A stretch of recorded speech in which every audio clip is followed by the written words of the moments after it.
Hello everyone, good afternoon. So today we are going to see about the wildcards and its uses in Linux. Okay. So wildcards are basically a set of building blocks that allow you to create pattern defining a set of files or directories.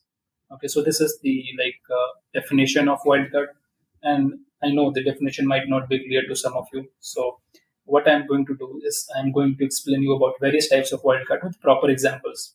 Okay. In simple terms, if you want to understand what exactly wildcards is, wildcard basically help us to filter out the specific files out of multiple files that are present inside the same directory. Okay, so the first wildcard operator that we are going to see today is the asterisk. Okay, so let me first increase the font of the screen so that it will be visible to all of you. So we can just do a control plus button, do a control plus, and it will increase it. Now, for example, I have already created some of the dummy files for the practice so that it will not take much time. Okay, so for example, when usually what we do is we use ls command to see the all the files that are present in our current present working directory basically. Okay, similarly, if we do ls star command, okay, what this star command does is basically it shows whatever that is present in your current working directory. So start. Let me take you to the whiteboard to explain you better what exactly the star symbol is. So star symbol. This symbol is known as the asterisk symbol. Okay, this is called asterisk symbol. You can easily find it either on your phone or in a laptop. Okay, usually it found in a key number 8 on your laptop. So sorry for my tone actually, but yeah, this is how asterisk symbol looks like. Okay, so we are going to see how with using this asterisk symbol we can filter out the files that we want to use. Okay, so as you know, this command printed all the files within all the directory within a current directory basically. Okay, now another example, we will take another example of asterisk. Okay, let's run the ls command again. So you can see there are various files. A1.txt, A3.txt is there, A5.txt is there, B1, B11.txt, B13.txt, and B20.txt.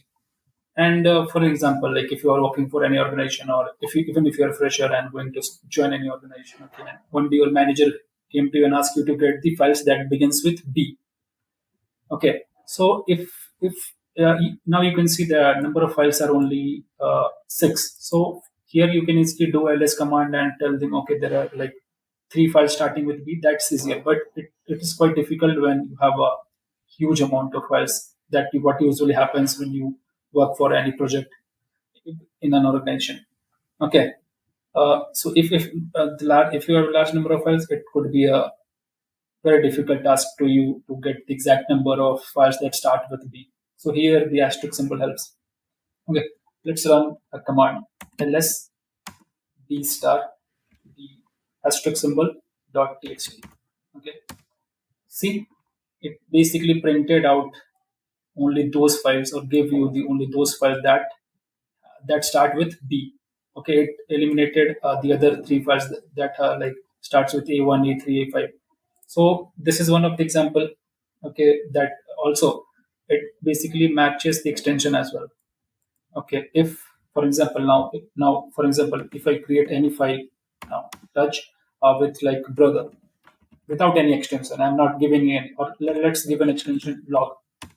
Okay, it created a file, but when we run this command, it is also going to check whether the file that we are searching that start with B has extension .txt or not. So let's run this command. Now you can see it does not printed the brother.log file, although it starts with B. So that's the advantage or the beauty of the wildcard, the asterisk symbol.